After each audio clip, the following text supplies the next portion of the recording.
Well, we're healed up. What time is it anyway? I'm gonna check. 3 o'clock in the morning. Perfect time to get sloshed. Old peasants. Olaf is still there. Yeah, we'll go and have this drinking contest. I'm gonna save here though, just in case we don't have enough booze to beat him. We will see. I will save in a separate slot, just in case. What do you want? What do you want? Always give strangers such a warm welcome. It's all the same. The beast will have us all. I'm glad we Positive talked. outlook. Let's celebrate. Yes, let us celebrate. We have cause to celebrate. Alright, so participate in drinking contests to gain information and rewards. Left-click drink in dialogue to choose a beverage. Characters often have drink preferences and may refuse anything but their favorite beverage. Outdrink your opponent, but take care not to pass out. Now this man, I'm going to exhaust most of our supply of beer on, I would suspect. We're going to use up this Vizeman champion. This is why you want to keep weak alcohol in your inventory, a good supply of it, because you might run into NPCs that want to drink with you. And oftentimes they have great rewards, so always worth doing.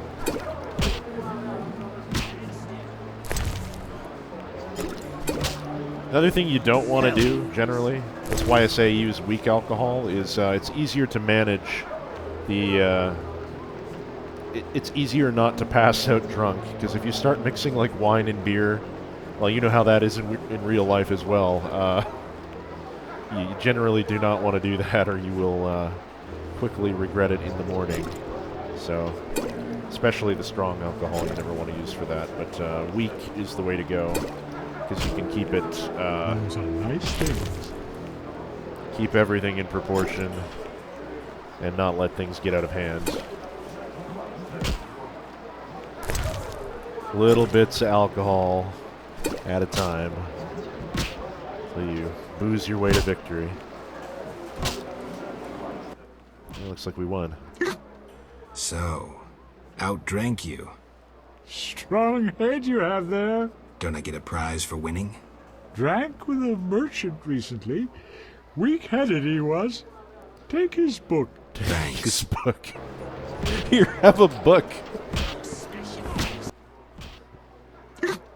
So, Well, outdrank will he you. give me another one? Strong head you have there. Don't I get a prize for winning?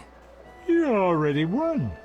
Now we drink for Oh pleasure. no! Oh no, we don't. Farewell. No, thank you.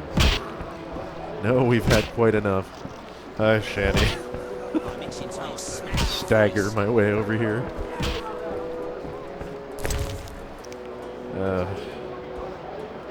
What was that book? We got the Tome of Fear and Loathing, Volume 1.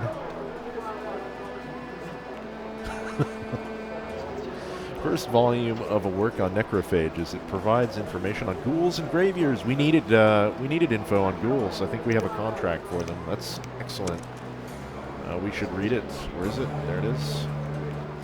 Bestiary describes necrophages, the ghoul, and the graveyear. It provides information on fighting methods and alchemical ingredients that can be obtained from the bodies of these monsters.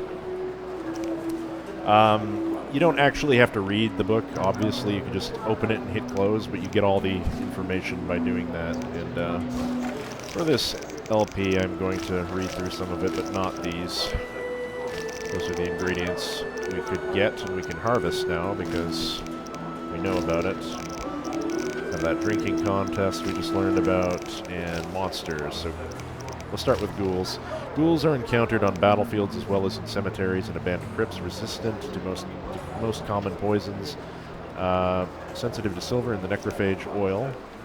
The strong style is most effective against ghouls. Experienced witchers use the group style while fighting multiple ghouls. A group of ghouls will try to knock an opponent down and surround him and start eating him alive. Ugh, what a way to go. Abomination lymph, white vinegar, and ghoul blood is what you can harvest from them. Ghouls are said to have been humans who were once forced into cannibalism and after many years spent in dark crypts underwent a horrifying transformation. Only human flesh can satisfy their eternal hunger, so they kill people and store the remains in the recesses of their lairs. Graveers appear wherever they can find food, preferably human corpses, but any carcass will do. Immune to common poisons and resistant to knockdown attempts. Tough skin and thick muscles protect them from blows. They have susceptibility to silver and necrophage oil. The strong style is most effective against Graveers. Graveers will try to knock down their victims and eat them alive. We get cadaverine, white vinegar, and Graveer bones from them. After the war with Nilfgaard, Graveers became a real plague. Until then, the monsters were familiar only to specialists and professional beast killers. Thus, everyone mistook them for ghouls. Today, any child could give an accurate description of Graveer, and people who have passed near battlefields or necropolises offer first-hand accounts of the horrible murders committed by these ruthless necrophages. Basically a tougher ghoul, a much tougher ghoul. I hope we don't run into any of those, because I think we would have trouble with them on hard mode right now. Although, I don't think we have a formula yet. Yes, we do, actually. We do have the formula for necrophage oil. I don't remember where we got that. Must have been from maybe the book on Swallow or something that we read a little while ago. Whatever. It's fine. Anyway. I went to the alehouse I used to frequent, and I told the landlady me money was spent. Oh, don't fall down the stairs. Chickens? You have chickens in this establishment, sir. There's a... Where did it go? I wish to file a complaint. I will not tolerate any lip from either one of you, Olafs. There are two of you. Which is the one? Which is the one that I have to talk to to get a room in this dump? Actually, first, I'm reminded that I wanted to deposit my sword here. Not there though. How about over here? Okay, we just don't have a choice. Whatever, it's in there now. And we have all these books. Can't do anything with those yet. I'm going to keep everything else on me, I think. Alright. So, Olaf, how much money did we gain from all of that anyway? 108 gold total. That should be enough to talk to Olaf here, I think. I'm going to save before I do, though. Again, I'm a little paranoid after an earlier crash, which hopefully was fairly well disguised in the LP. What can I do for you? Why the gloom? Why the gloom? I don't talk to strangers. Do you for 5 orens? For that, I'd talk to a bar guest all day. Yes, might Mr. Foltest and his 4 brothers change your mind, good sir? The plague was devastating. People died in droves. The wailing lingered for 3 moons. If not for the Reverend, we'd all have perished. No wonder we're wary of strangers. You don't know what it's like when the plague takes your family. The Reverend prayed all day to the eternal fire, taking no sustenance. His penance freed us from sin and strengthened our faith. We began by cleansing our homes of sin and filth. We gathered it up, and by the next day, all our foulness was buried or gone. Nice. The Reverend then spoke to all who remained. You have done well cleansing your households of sin. I know it was difficult, I know they be kin, but the eternal fire sent pestilence on them as punishment for their sins. You are pure, you shall live. And we believed him, then went outside. The frost was biting, but we did our penance, crawling round the village, praying at the 5 chapels. The next day the village was quiet, as if all were asleep. Fewer have fallen sick since. An edifying tale. Thanks.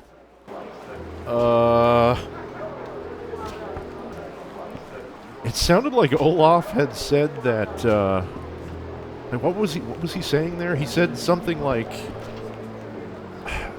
the Reverend told them, I know it was difficult, I know they were your kin. Did the villagers in the outskirts here just round up all their plague victim relatives and just bury them in the backyard? Is that what am I getting that? Holy shit, Geralt, stop. You're about to fall down the stairs here. Is that what I'm picking up? Because man, that is brutal. I seriously didn't even remember that from the game. That is some dark shit. If that's the case, we're gonna have to find out. Olaf. What can I do for you? I need to sleep this one off. Got a room? Yes. For you, 5 orens. For me, just for me. Sure that they're fucking 3 orens for everybody else. Oh, right beside Shawnee. Couldn't have picked a better spot. Right, finally, the level up screen. We have 9 talents here. I actually am genuinely curious about the circumstances around the plague. But as it turns out, you know, it kind of makes sense. Fewer plague victims, less plague. Who'd have figured? But holy shit, we need to look into that. That's pretty brutal.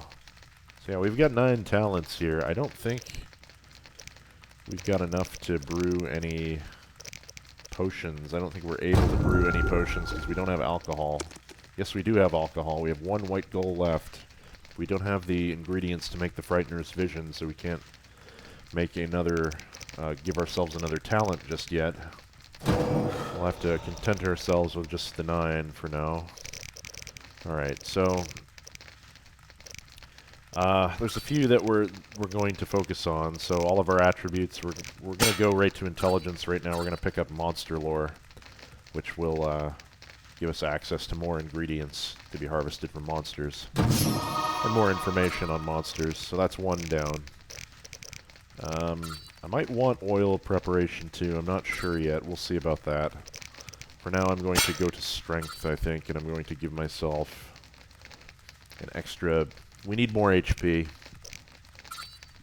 And strength in this game gives vitality, which is the red bar, which is our health.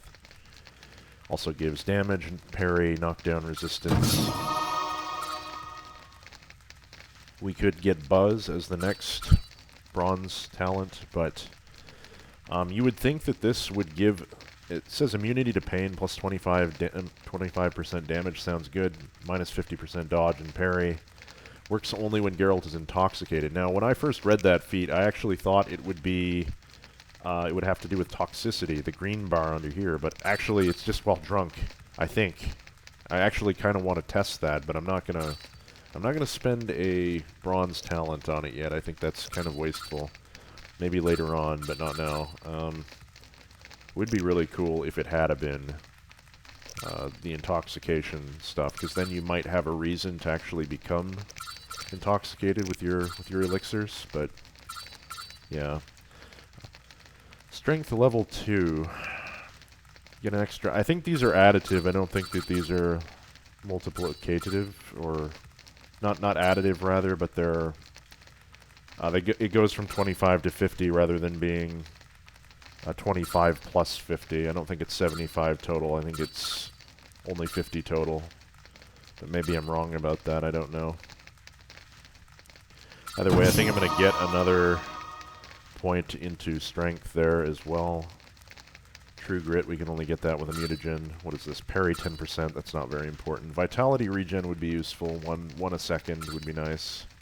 That is actually really nice, but maybe not just yet. Dexterity, I think I want at least 1 into Dex for better attack and dodge, resistance to blinding and incineration resistance. I also want 1 in stamina for a little extra endurance, regeneration, poison resist, pain resistance, stun resist. We have 4 left now. I feel like I'm spreading myself thin, but endurance in this game, by the way, is your magic bar. It's the yellow meter here. Duration of alcohol intoxication 50%, minus 50% rather. Excuse me. We don't have any of the other signs. Art is the only one that's important. I really don't want to have to rely upon art for much, and I'm kind of afraid that I might. Man, I almost died to those dogs coming in here. I'm thinking about a quest that I'm going to have to do, and I'm thinking about the final boss of this area. Oh, man. I don't know. I'm going to get that just in case that we have to rely on it. I don't know whether we'll have to yet, but I might. And for now, I want to increase my steel sword, the damage I'm doing with my steel sword here. To go for strong steel 2, fast steel 2, and group steel 2, I think. That gives us 40 to 80 damage on heavy, minus 20% to enemy armor, and bleeding plus 40. We also have, on fast steel, our attack goes up by 100, damage is 12 to 20, parry is plus 5, and pain is plus 40%, and then group steel is 5 to 20 damage versus, what, 2 to 8? Yeah, so that's just going up a huge amount by getting these. What was this before? 6 to 8, 12 to 20. That's going to make everything much easier. It's not going up so much for strong steel, but the rest of them are definitely worth it. 40% extra attack and precise hit of 25%. Yeah, I'm happy with that, I think. What time is it? Looks like it's just before dawn. We need to meditate at least an hour. I don't know. I'm going to make it, I don't know, 10 o'clock in the morning, we'll say. Something like that. 8 hours? Is that 11? That'd be 10 right there. 9. Because dawn is 9. No, dawn isn't 9. What am I saying? That would be like 6 in the morning. 7, 8, 9, 10, 11? No. So 7 in the morning is dawn. 8, 9, 10. That's about 10 in the morning there. Let's meditate to... Yeah, that'll do. Sure, 10 in the morning. I think Shani healed us just then. Got some new journal entries. Good news. Probably from unlocking monster lore there. Nice. Got a bunch. We got ghouls and graveyears for free, apparently. That's good news. Anyway, it's free knowledge, and we also got the Drowner I just saw there. That's really good. All right, so let me just check my vitality. I think that went up by 50. I'm pretty sure. Maybe even more than that. I'll have to look back on the footage or reload an earlier save to figure that out. But endurance is all right, I suppose. Our experience bar is here, by the way. This is we're at level 4, 10,444, and we need 15,000 to level up again. All right, so it's 10 in the morning. Looks like the boys are at it again, and who else has come to the inn? Oh, new people. Ouch. Hey, we've even got a violinist. Just listen. Just listen. Irishman. What a bite to What do eat. we have here? Who's this?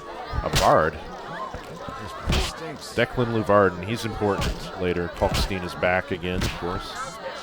Olaf is back here. We don't see Vesna anywhere. Vesna hasn't returned. Maybe she comes later in the afternoon to help Olaf with supper hour?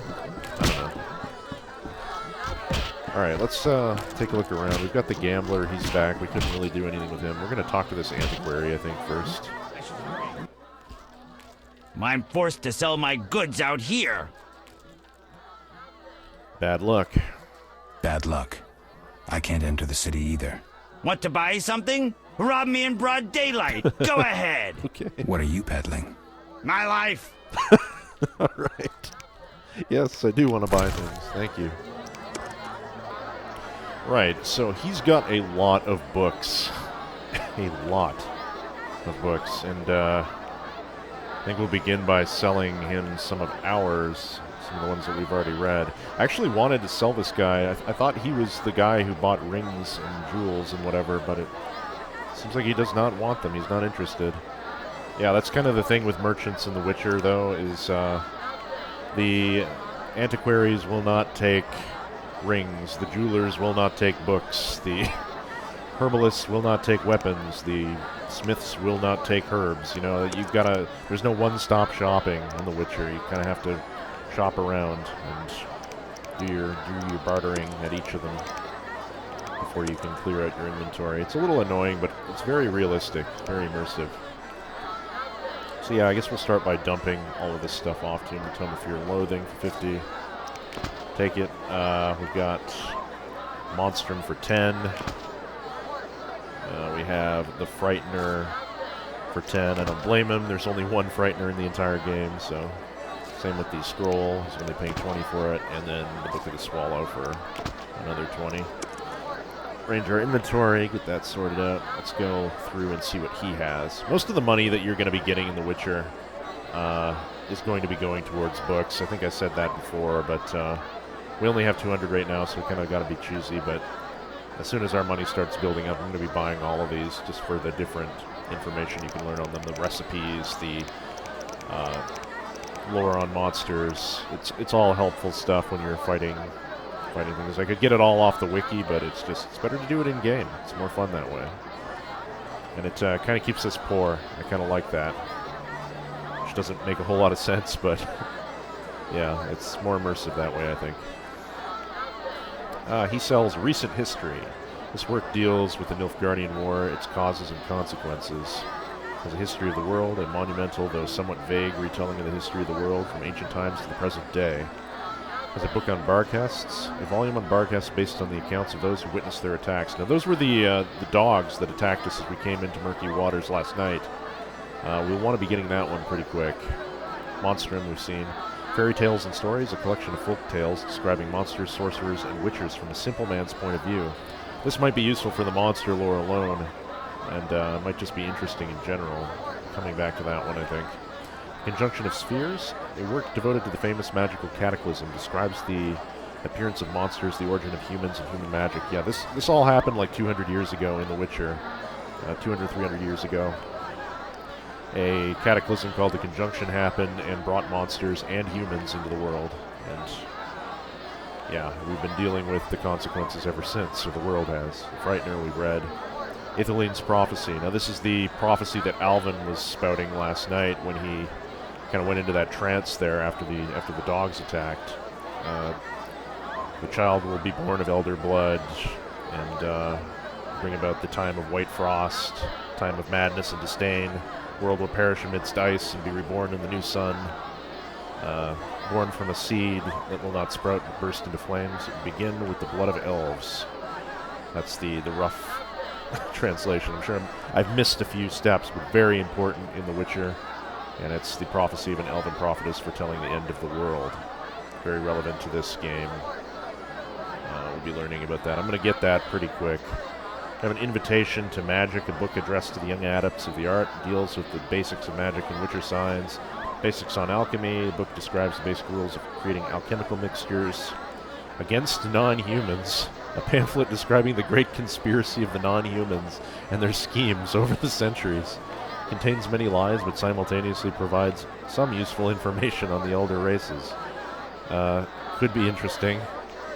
We have the Book of Animals. Contains information on dogs and wolves. Not super useful in the beginning, but we'll be picking it up anyway. Expensive for some reason. Dogs and wolves worth 100 gold? Really? You think? I don't know about that. Frightener, Book of the Swallow, Field Plants. This one is very useful. I'm not sure if we can find this someplace, which means I'm going to hold off on buying it. A herbarium, valuable resource for anyone wishing to recognize some of the plants growing in the areas around Vizima. Yeah, need that real bad.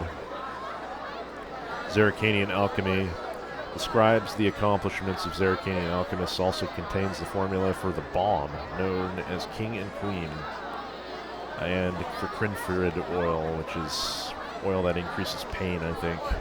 Bombs are something in The Witcher that I've never really used in any of my any of my times playing. Just, I don't know, not really my thing. I just don't see it as a tool for Witchers. It was a cool idea, but yeah.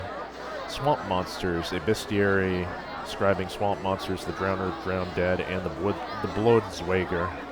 Bloodsweger. Sounds Dutch. But yeah, we'll be getting that. We also have the Tome of Fear and Loathing. Saved us 250 gold by just having that drinking contest with the guy. Money well spent. Yeah. I think our number one priority is this herbarium and then probably the Barkest book.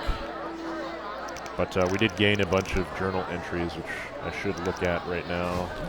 Or pause so time doesn't go by while we read these. Oh, we already have an entry on Barkests. Convenient. Barkests are ghosts which come from the underworld only when summoned. Interesting. Barkests are fearless and cannot be poisoned. Coming from the underworld, they acquire bodies so they can be stunned and experience pain, although they are somewhat resistant to these effects. Barkests are sensitive to silver and very susceptible to knockdown attempts. The fast style is the most efficient against Barkests. Inexperienced Witchers use group style while fighting multiple Barkests. They try to surround their opponent and work as a group. Of course, pack animals. Where one Barkest appears, more will follow. Beast Fangs, Ectoplasm, and Death Dust as ingredients from them after they die. People say that Barkests are specters which materialize as ghastly dogs and persecute the living. According to some folk tales, these monsters are the scouts of the Wild Hunt. Other legends say that the ghosts appear as a sign of divine retribution and embody revenge. However, all tales agree on one point. Barkests show the living no mercy. The drowners. Drowners are creatures of the night. They appear on the banks of ponds, lakes, and rivers. Immune to bleeding, blinding, poison attempts, fearless, immune to stun attempts, and the Axie sign.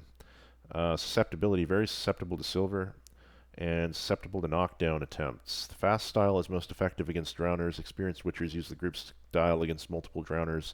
Usually attack in large groups and take advantage of numerical superiority. Drowner brain tissue, Gnatz's acid, and cadaverine.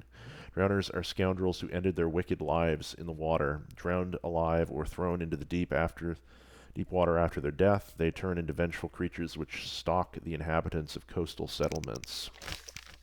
Frightener we already know all about. Ghouls. I don't know if we gained any more information since then.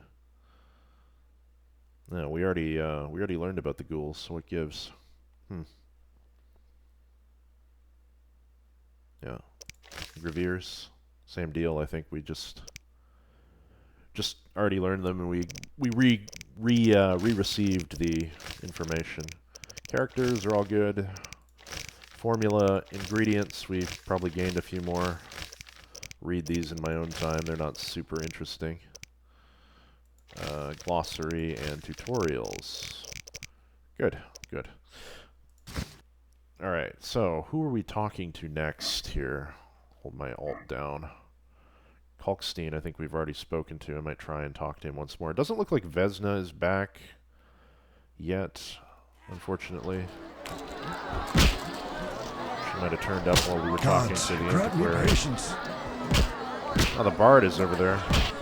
The violinist is actually playing his song, finally. Yeah.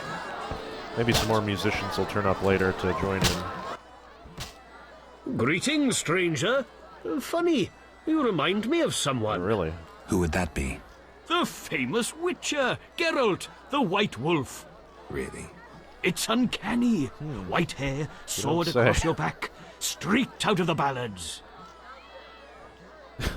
What a coincidence. What a coincidence. Many must mistake you for Geralt. Some do. Those songs must be popular.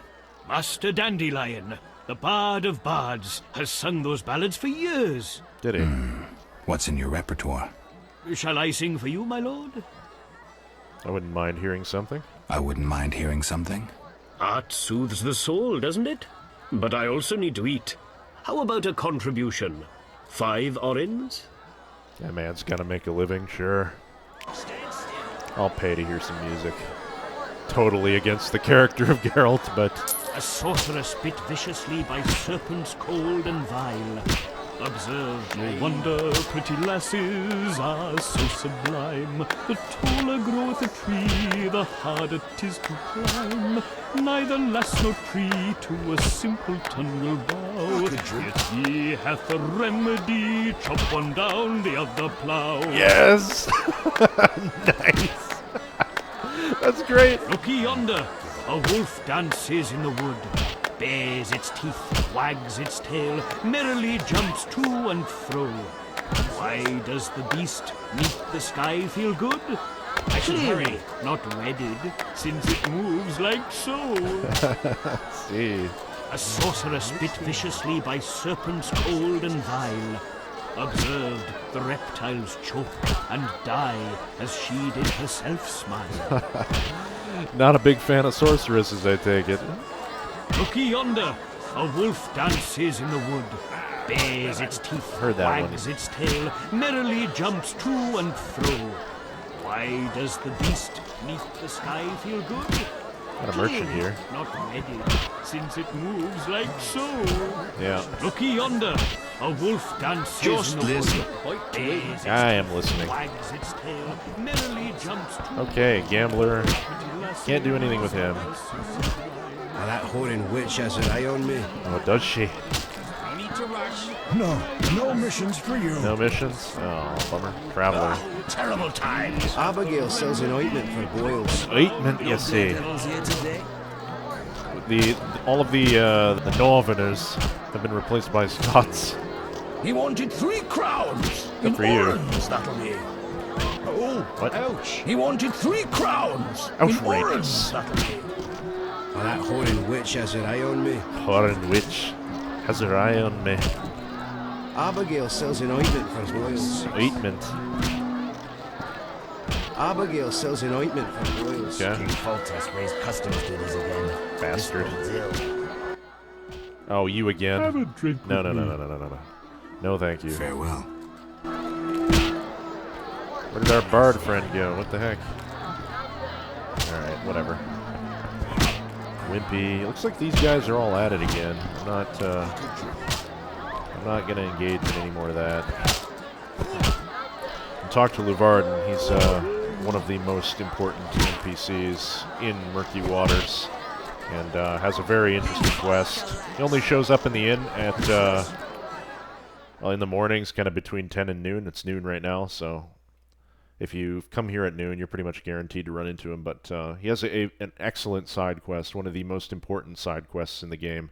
One that really shouldn't be a side quest at all. But it should actually be part of the main plot, if you ask me, because if you don't do this, you're going to be wondering at some of the events that come later. They kind of come out of nowhere. Finally, someone sensible here. And you are? Luvarden, merchant. Of those Luvardens. Those Luvardens. Of those or not, I sense you have a job for me. Unfortunately, my friend disappeared in the cave beneath Vizima's walls. You think he's dead? I don't know.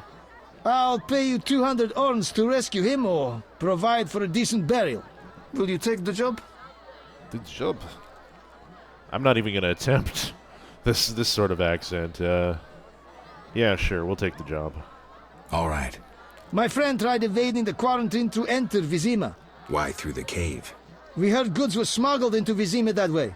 I'll do what I can. Be careful.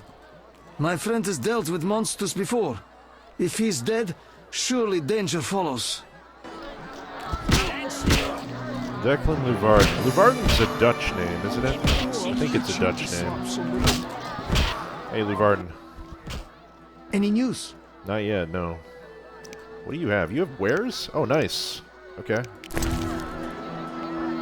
I didn't realize you were a merchant. I guess you are a merchant. What am I saying? You said you were a merchant. Didn't realize you sold stuff. And you're the guy we need to see about selling all these items. Okay. Oh, what a chiseler. 30 ducats for a friggin' sapphire? Are you kidding me? Highway robbery. Look at this. Oh yeah, double the price to buy it, of course. What a dirtbag. Alright, we'll take this junk then. 80 gold for this ring. Oh, I could sell this for 120. I definitely made the right choice on that. You know what? I'm actually going to just hang on to the gold diamond ring, I think. Oh, I don't know. Should I? That's a lot of money. Probably going to need to sell it. But I might need to give, like, something really nice to somebody. I don't know.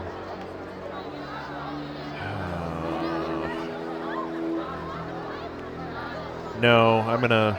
Against my better judgment, I'm going to save it, I think. Yeah, I'm going to save that. I'm going to put it in my stash. What else does he have anyway? He's got flint, Matina rose wine. He's got daisies, tulips. They're gifts. Zerricanian spirits. Zerricanian spirit often referred to as dragon blood. Zerricania is a another country kind of way to the south, or I think, yeah, south and east. That's kind of like The Witcher's version of Africa.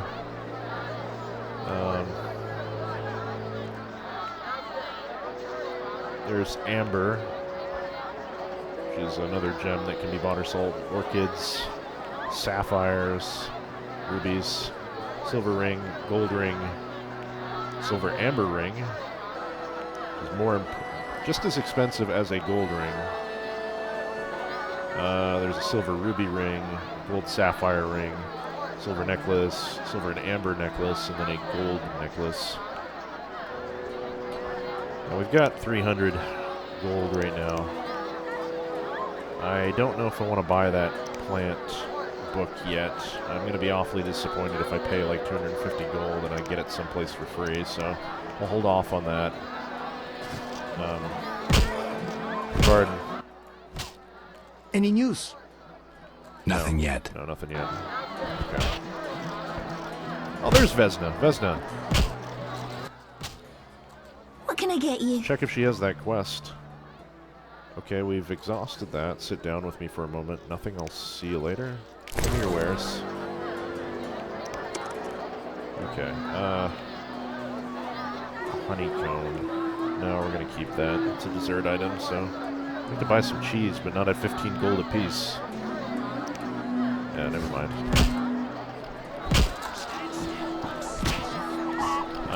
We need to go to Olaf. I'm going to put that ring in there just to have it not be in my inventory. What can I do for you?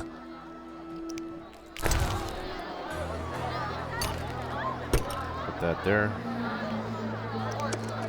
Yeah, that'll do. Okay, that's Luvarden. We need to check our journal because we just got a bunch of quests. Dead Hand to the Past. This is the important quest that shouldn't be optional. It should not be a side quest, but it is for some reason. The merchant Luvarden's companion disappeared in the cave beneath the city walls, a cave supposedly infested with monsters. The merchant asked me to bring his friend back or bury him if he's dead. He promised to pay me 200 orens no matter the outcome. No matter the outcome. Sweet. I have to find Luvarden's companion in the cavern beneath the city walls. Cool. I don't think we have anything else, just the contracts we already had, the fist fight, obviously. Declan Luvarden. I met Declan Luvarden, a rich merchant from Nilfgaard, at the inn in the outskirts. Luvarden seems a resourceful and wealthy man with extensive contacts. He lives in the trade quarter of Vizima. During the day, he can be found on the dike from where he runs his business. Cool. We're not in Vizima, though. He's stuck out here because of the quarantine like everybody else. Lest the plague take him to an early grave. Now what? I suppose we can go out. Man, it's beautiful in here, though, isn't it? This game, I'm just going to say it again. This is like really, really pretty daylight for a video game. That looks like real daylight to me. I said it didn't have God rays, but you know what? It kind of does. You even got the motes of dust floating in the air. Beautiful. Look at this. Mural on the wall. What is that thing, anyway? Just giant fish hanging from the ceiling. I didn't even realize. Nets. Moonshine things, I guess, or little fans. Sort of ceremonial weavings made by the wives and daughters of the locals, maybe? Oh! How decorated is in here. Wonderful inn. Just wonderful. Big fish on the ceiling there. Yeah. Roosters. Paddles. There's even a cat. Yeah. So much to take in The Witcher. Anyway, I think that's going to be it for today, though, guys. I'm ready to start questing. We've gotten a lot done. Probably spent way too long on half the shit in here, but I'm just enjoying being back in the game, and I'm trying to get back into the swing of Let's Playing. It's been a couple of months since KotOR ended, and I feel a little rusty. Anyway, I'm rambling. Thank you all for watching. I will see you next time on The Witcher, where we get into some questing. For now, take care. Have a good one. Take it easy.